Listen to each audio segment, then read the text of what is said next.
Vejamos agora algumas tendências sobre esses aspectos que a gente discutiu aqui no contexto da programação modular, tendências das linguagens de programação. A gente observa nitidamente nessas décadas, anos 70, anos 80, 90, um processo contínuo de criação de restrições para o programador, que minimizem a indução ao erro. Então, todas aquelas práticas de programação que foram cada vez mais identificadas com situações de erros complexos, difíceis de resolver, difíceis de detectar e até de consertar, mesmo após detectado o erro, era muito trabalhoso consertar aquele erro. Então essas situações foram, de certa forma, desencorajadas ou às vezes até proibidas. Isso é uma tendência que a gente observa ao longo dessas décadas e permanece até a atualidade. Na programação orientada a objetos, nós temos funções ou métodos, são chamados também métodos em alguns casos, que manipulam somente os dados internos dos objetos. Então a ideia é que eu iria eliminar ou reduzir, praticamente eliminar a variável global. Então, se eu organizar a minha aplicação toda em torno desse conceito de classes de objetos, eu teria essa ideia aqui, né? Tenho uma maneira da gente pensar esquematicamente o objeto, é isso: os dados estão no núcleo protegido e apenas as operações que foram projetadas para aquela classe é que vão poder manipular os dados. Então eu tenho operação 1, operação 2, operação 3, até a operação N. Eu não posso fazer nada diferente do que esteja previsto nessas operações. Eu não posso querer acessar os dados como se fosse um registro, um record, um struct. Chega lá e altera aquele dado. Não. Esse dado, embora exista aí um detalhamento ainda para ser estudado, porque existem dados privados, públicos, protegidos, mas em geral a ideia é que os dados, a situação típica da programação orientada a objeto é que os dados sejam privados e as operações sim públicas. Essas operações vão formar o que a gente vai chamar de interface do objeto. É como eu consigo manipular esse objeto. Bem, então se busca uma eliminação ou minimização, um desencorajamento de práticas problemáticas, uso de variáveis globais, passagem por referência, etc.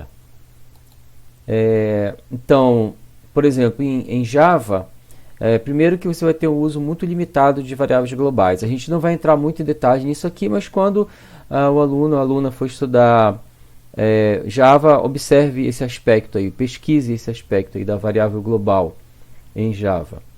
E os tipos primitivos, int, float, long, enfim, bool, eles sempre são passados por valor, passagem de parâmetro por valor, ou seja, vai uma cópia para aquele que aí no caso a função vai ser um método, uma operação interna a uma classe de objetos e, portanto, ela só serve de entrada de dados. Porém, para os objetos ocorre a passagem de uma referência ao objeto. Novamente, uma coisa que a gente não vai entrar muito em detalhe. Existe um conceito de referência que é muito importante entender para estudar Java, né? Para conhecer e trabalhar com Java e entender bastante, é um conceito bem fundamental na linguagem, né? Essa referência que é enviada dá acesso ao objeto, porém, métodos vão definir a disciplina de acesso. Não é porque eu tenho uma referência ao objeto que eu vou fazer o que eu quero com o objeto. As alterações serão feitas de acordo com uma certa lógica de quem projetou aquela classe. A gente chama isso semântica de atualização, né? Só pode atualizar aqueles dados de acordo com essa lógica. Essas referências seguem a lógica da passagem por valor. Alterações nelas não repercutem externamente. Então, se eu quiser alterar a referência, essa alteração não vai repercutir. Fazer aquela referência que está ligada a um certo objeto, passar a se vincular a um outro objeto, né? Esse tipo seria uma prática um tanto sem sentido, e caso o programador faça, que nem aquele incremento lá da variável que era para dobrar, que a gente viu no exemplo anterior, uma coisa meio sem sentido, mas se o programador fizer também, ela não vai repercutir externamente. Bem, em Python, também nós temos em geral a grande maioria dos dados passado por valor.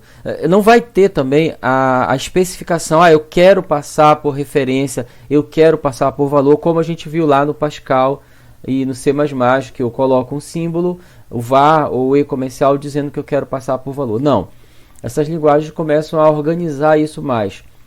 Passagem por valor é o padrão, porém algumas estruturas elas vão seguir um outro padrão. No caso, listas duplas, a gente vai ter o efeito de passagem por referência, quer dizer, as alterações que foram feitas, vamos dizer assim, eu implemento uma lista em Python e eu quero ordenar essa lista. Então, a função recebe essa lista e as alterações que foram feitas, elas irão repercutir para além da execução daquele módulo. Elas irão permanecer após a finalização daquela função. Então, ela acaba tendo esse efeito de passagem por referência. Mas a tendência das linguagens modernas não é que o programador escolha, eu quero passar por valor, eu quero passar por referência, como acontece no Pascal, no C++. Alguns aspectos históricos para a gente entender a importância, o valor e a validade atual da programação modular. Bem, em primeiro lugar, por que ela surgiu, né? O que motivou?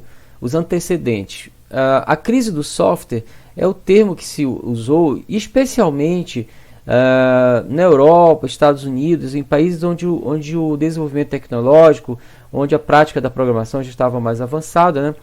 Então aconteceu o seguinte, que em primeiro lugar houve um grande desenvolvimento dos equipamentos, a memória sempre ampliando ano a ano, capacidade de processadores, e aí sem o correspondente desenvolvimento das técnicas de programação. Bom, com o aumento de hardware, memória, processador, a dimensão dos sistemas aumenta, há um crescimento na dimensão, programas cada vez maiores, né? Então começa a acontecer problemas no desenvolvimento monolítico. Problemas, vamos pensar tudo ao contrário daquelas vantagens que a gente colocou lá no início. Dificuldade para desenvolver, dificuldade para planejamento, dificuldade para manutenção, dificuldade em termos de reuso, reutilização de código, uma série de problemas. Reutilização seria Ctrl+C, Ctrl+V, mas nem sempre aquilo que eu copio de um lugar para outro pode ser diretamente aproveitado. Normalmente eu tenho que atualizar, e nessas atualizações a chance de acontecer erro também é muito grande. Então começa a acontecer problemas muito sérios, né? Muito tempo gasto em manutenção, chega a um ponto de que estava se gastando mais tempo em manutenção. Dificuldade para localizar erros, tem um erro numa variável, mas as variáveis eram quase todas globais, e aí para qualquer posição do programa poderia estar, se o uso de variáveis globais já é problemático na programação modular, na programação monolítica muito pior ainda, né?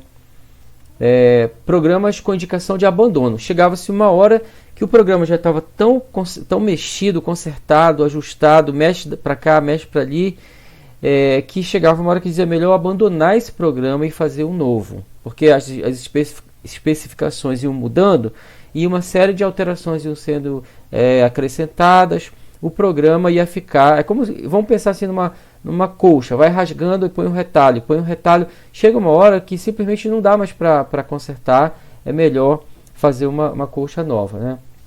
Bem, então a técnica de programação modular foi concebida inicialmente no final dos anos 60. Ela surge junto com aquilo que a gente chama de programação estruturada, onde se condenou o uso do comando goto, aquele desvio, né? Vai para a linha tal, que isso era bastante problemático.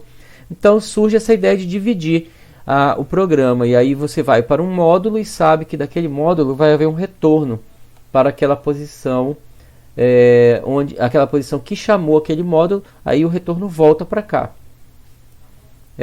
Então, assim, só para a gente localizar, aí final dos anos 60, início dos anos 70, nós temos exatamente o surgimento de linguagens importantes, como Pascal. A linguagem C surge logo depois, e também já vem com toda organizada em módulos, né? Essa linguagem Algol é uma linguagem que não é muito famosa, mas teve uma influência muito forte. A gente pode ver aí que ela influenciou o Simula, o Pascal, o C, o Algol 68. E aí o C, por sua vez, influencia C++, Java. Então ela tem uma... Veja que a linguagem Algol 60, ela teve realmente uma importância muito grande, né?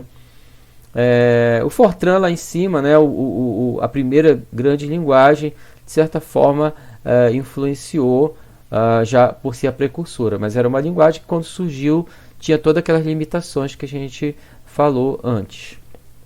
Não é por isso que vai tirar o mérito dela, mas foi a primeira linguagem e tem uma importância muito grande.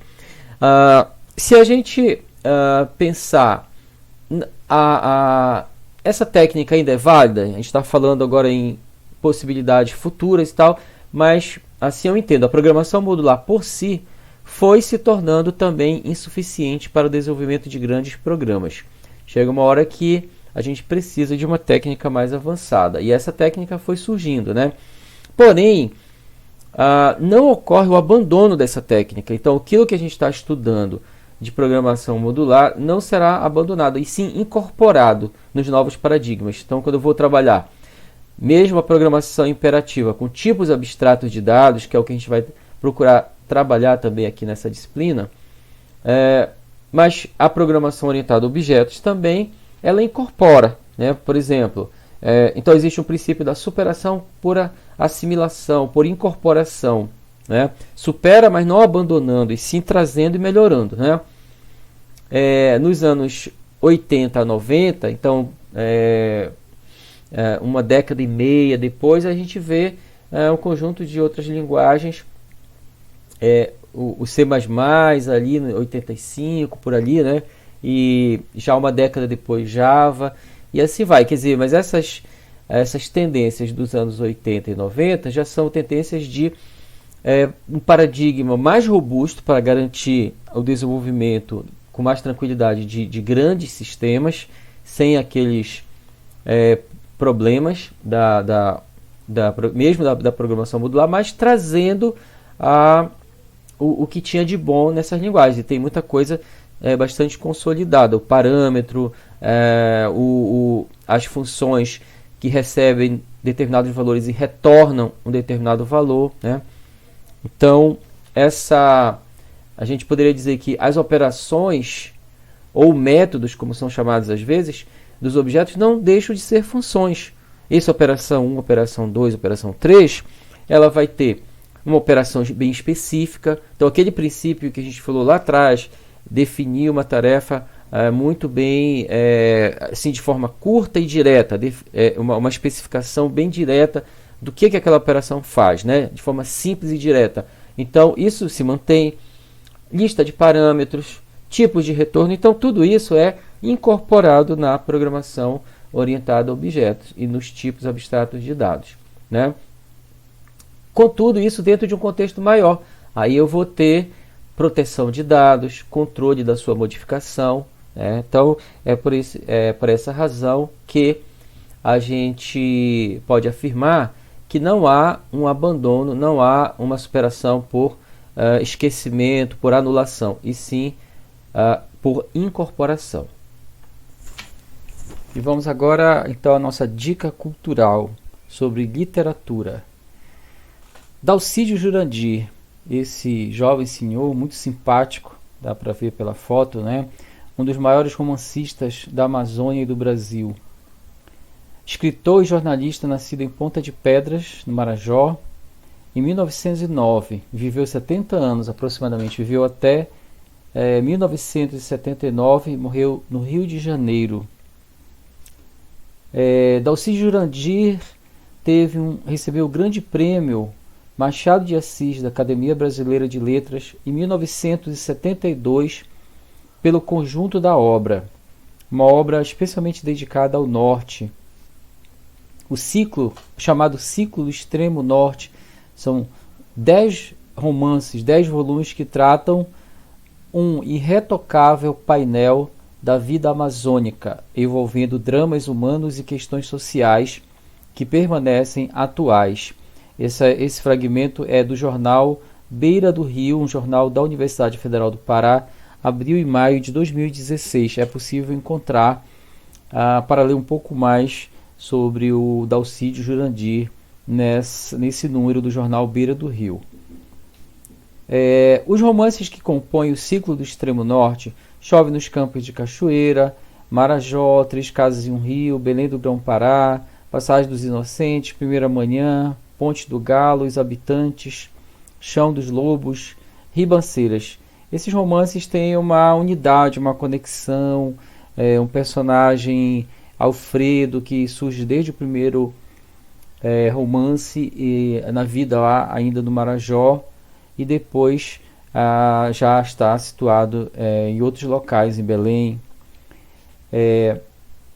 Sobre a sua obra, Dalcídio diz o seguinte: todo o meu romance, distribuído provavelmente em 10 volumes, é feito da maior parte da gente mais comum, tão ninguém, que é a minha criaturada grande de Marajó, Ilhas e Baixo Amazonas. Fui menino de beira de rio, do meio do campo, banista de Igarapé. Passei a juventude no subúrbio de Belém, entre amigos, nunca intelectuais, nos salões da melhor linhagem, que são os clubinhos de gente da estiva e das oficinas, das doces e brabinhas namoradas que trabalhavam na fábrica. Um bom intelectual de cátedra alta diria: são as minhas essências, as minhas virtualidades. Eu digo tão simplesmente: é a farinha d'água dos meus bijus. Sou um também daqueles de lá. Sempre fiz questão de não arredar pé de minha origem, e para isso, ou melhor, para enterrar o pé mais fundo, pude encontrar uma filiação ideológica que me dá razão. A esse pessoal miúdo que tento representar nos meus romances, chamo de aristocracia de pé no chão. Dalcídio Jurandir, Folha do Norte, 23 de outubro de 1960. Esse jornal fala de agosto de 1940 do primeiro grande reconhecimento, que foi um prêmio Dom Casmurro atribuído ao romance Chove nos Campos de Cachoeira. Então, alguns dos seus principais romances, Marajó, inclusive com uma outra edição aí, mais antiga, Chove nos Campos de Cachoeira, o primeiro daquela série, e que lhe trouxe um reconhecimento nacional. Belém do Grão-Pará, Três Casas e um Rio, Os Habitantes, Ponte do Galo. Então, uma série. Escreveu ao longo de algumas décadas esses romances muito densos, muito bonitos.